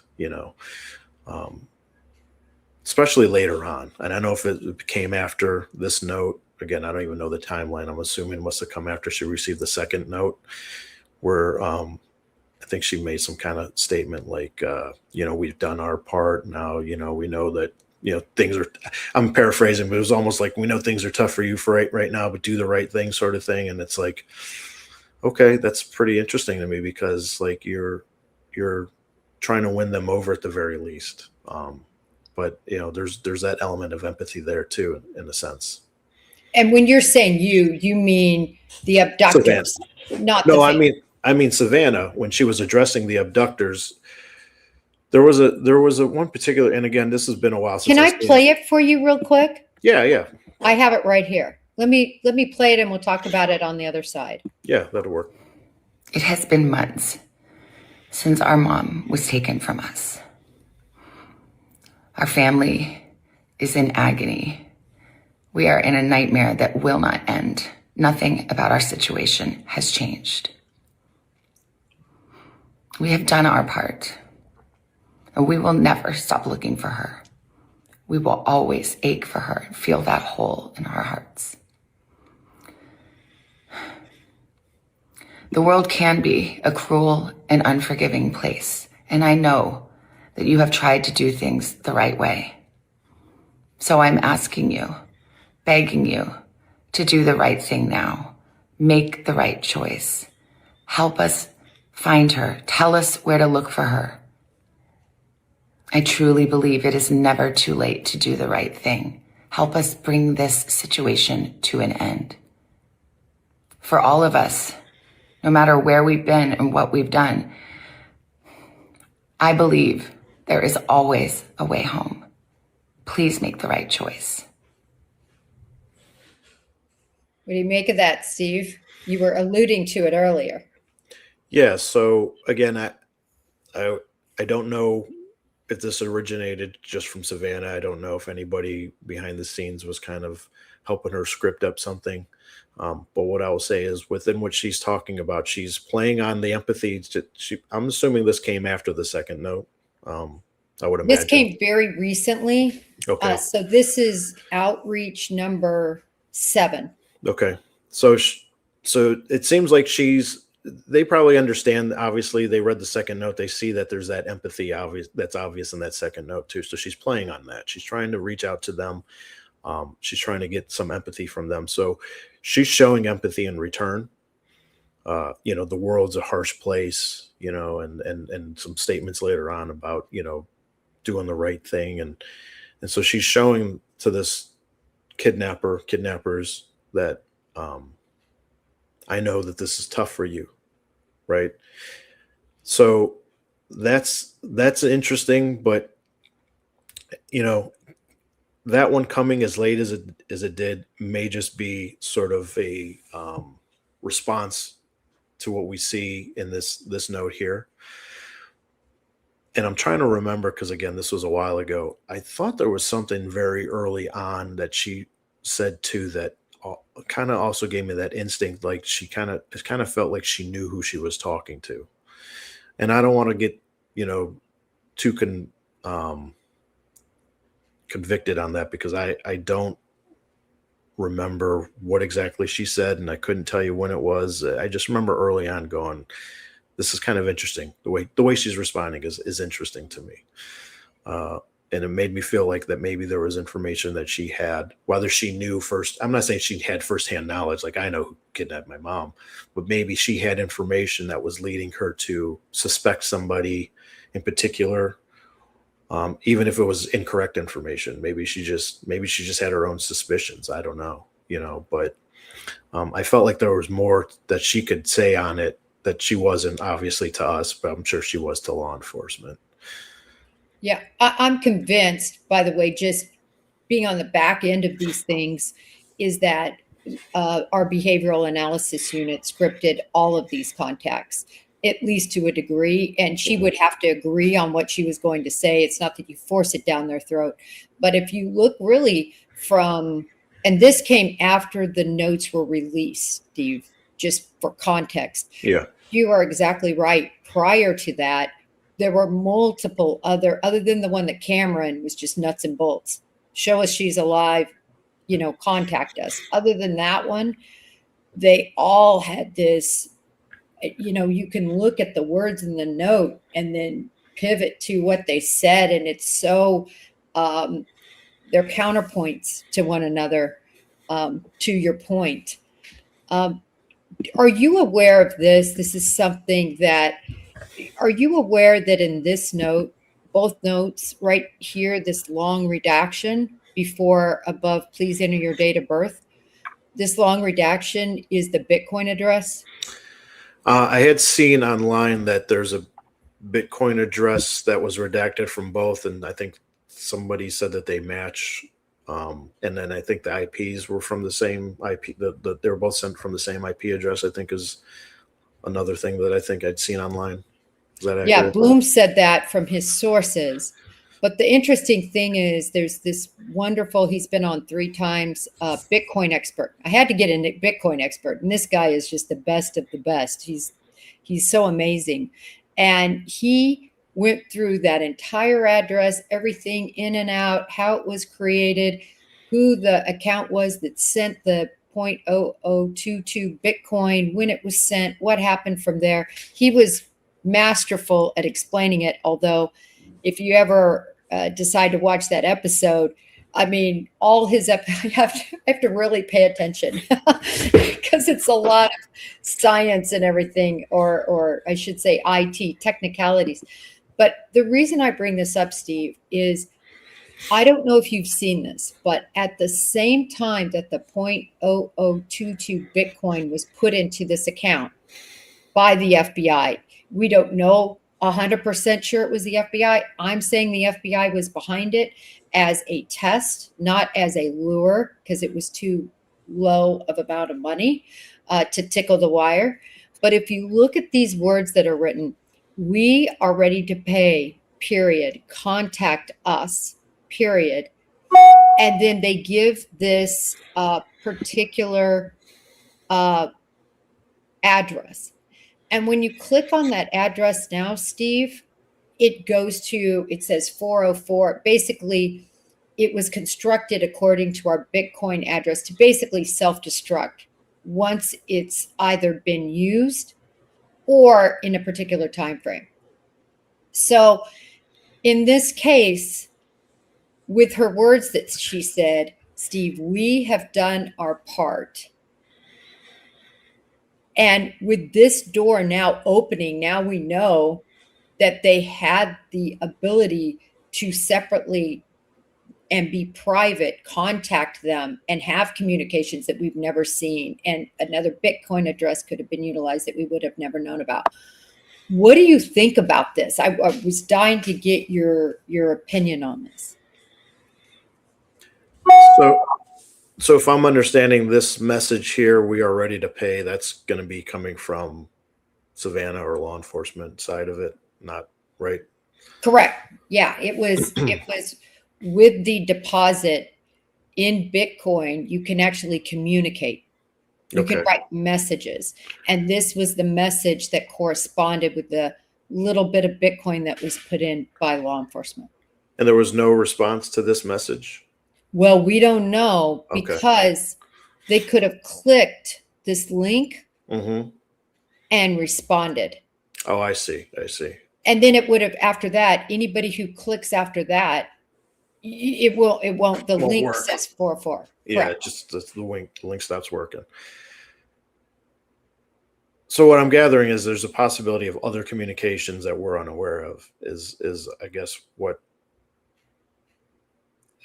I kind of wonder then. I mean, you won't be able to contact us from here on out.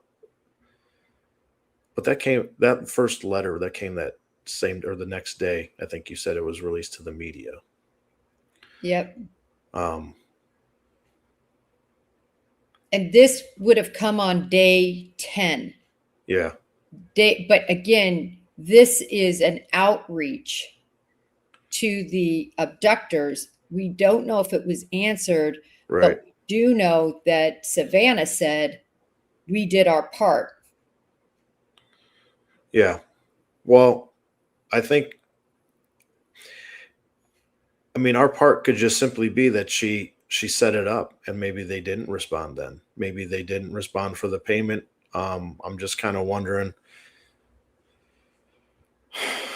I mean, I'm still trying to wrap my head around this because I don't really understand all the Bitcoin and all the links and stuff. But so you can correct me if I'm going down the wrong path here. But I'm kind of wondering about if they set this up and then she gets on and says we did our part, but the only payment was this test payment, I think you called it.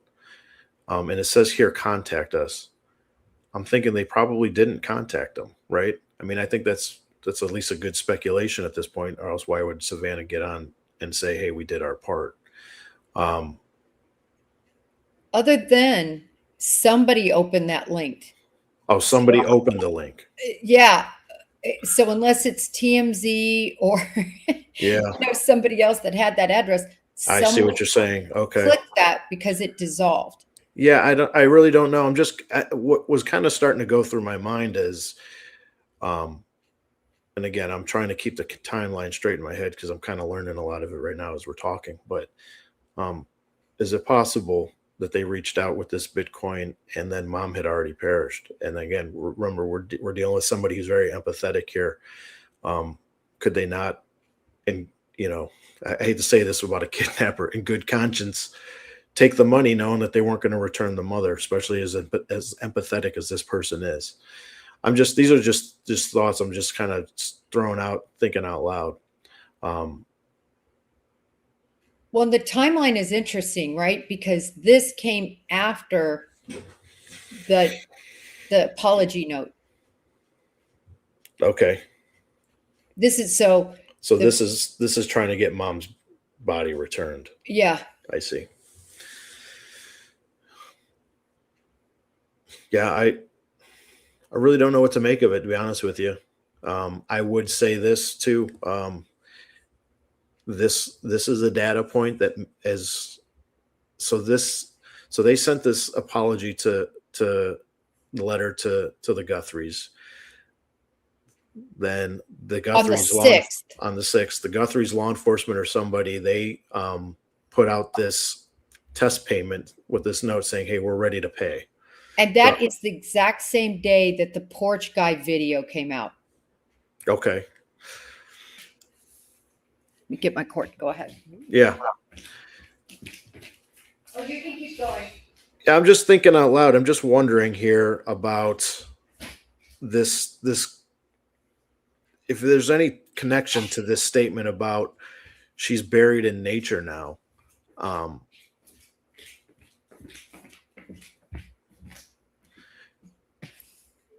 Because what I'm slowly gathering in my very slow processing brain is that this is payment to get mom's body back.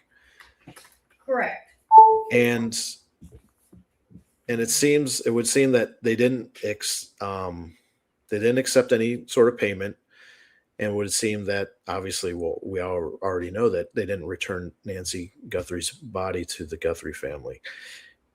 And it kind of draws me back to that statement within the second note about her being buried in nature now, and that dependent detail that I was telling you about. And I just wonder if there's something more going on that they can't return her. Again, I'm just trying to take what pieces I have here, and I'm going off of what I've seen in this note as far as that empathy. And I'm just wondering if there's an element of guilt here. If there's somebody who literally does have a conscience who got involved and couldn't go through with taking money from somebody knowing that they couldn't return their mother to them. Again, I'm just thinking out loud as we're sitting here, but these are just sort of the thoughts that are going through my head. I just found it very interesting that at the very beginning of this last communication after the notes was released, the first word Savannah says is this. I'm going to put it back on so we can both hear it, but I believe the exact words are, "This is a very specific message." And again, this is just a couple of weeks ago after the notes came out. Let me just listen to this. I'm coming on today with a very specific message.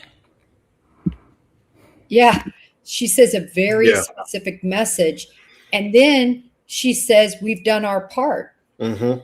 So I keep wondering, could they have paid $1 million, and we would never know it because it could have gone to this Bitcoin link and maybe nothing happened. Maybe, like you said, her part was just the reach out.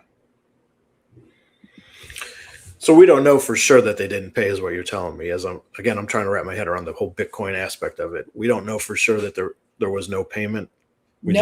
Okay. We only know no Bitcoin of any amount other than 0.0022, which is about $150 today, went to that address. To the address. That's all we definitely know it wasn't paid to that address. What we don't know is if another Bitcoin address was given on this link and if it could have been paid. Is that what she's alluding to? It's very odd, and it's really, really odd because you would think if there was a line of communication open, why does she have to keep going public? Yeah. Well, yeah, that's why I say, like, I don't think whoever clicked on that link, I don't think they sent her a message back. I don't think there was an open line of communication if she's making that statement through the media. Right. They're not responding. They could have opened the link, but then not responded further. Right. Yeah. Right. Well, Steve, I have kept you way too long. I just looked at the time. I am so sorry. Oh, no, you're fine. You've been so generous with your time and just really, you're just amazing. It's so funny that you said at the beginning that what you would do in a case like this, and of course the Bureau, we like to get together and smash heads and get the subject matter experts like you are together in one room. And that's what I'm going to be doing. I've got you today, another expert tomorrow, another expert next week. I'm trying to find kind of the leading experts in this area. And I just can't thank you enough for opening up this conversation with your expertise, because it's been really, really great. Well, I appreciate you having me. I only wish Peter were still with us, because he would have been the person that you really need to be talking to, but yeah, no, I appreciate the opportunity to come on and talk about this. I'm always eager to talk about anything related to statement analysis and psycholinguistics. I find it to be a very fascinating topic. So it really is. And now you're in my Rolodex, Steve. So all right, you have my contact. All right. And if I can ever help in any way on anything, please let me know. Yep, I will do. Thank you. Thank you. All the best. Right. Wow. He was really good. I think we needed that sort of fresh air perspective. I opened the show with saying, listen, I hadn't talked to Steve. I hadn't interviewed him. I interviewed him right before your eyes. And that's what I'm going to do with each statement analysis or analyzer, as well as, that's what I always do. I never pre-interview anybody, because I want to be able to have an authentic conversation and talk through different things so you all can see it. So nothing is rehearsed. And I thought he was really good at presenting a very objective point of view in a broad sense, and then also a very objective point of view regarding these notes. He brought out something. There was one thing, that whole thing about color, and even driving home the feminine nature of the author.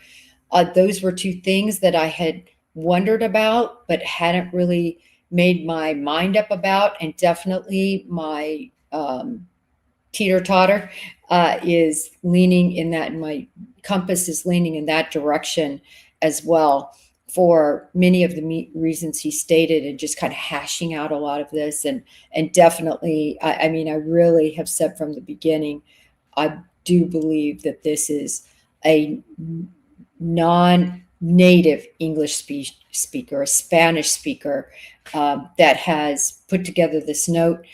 He and I both agree that this is a surrogate, meaning not necessarily the porch guy, but a surrogate author that is wrapped into this conspiracy now to do this particular role, and that was to communicate with the family. So it's just been a great conversation. I really love it when I have such a great guest on like this, that has all these thoughts and opinions, and I can just let him speak to you all. I loved peering in at chat. I tried to infuse some of the questions I saw in chat into the questions I ask of Steve.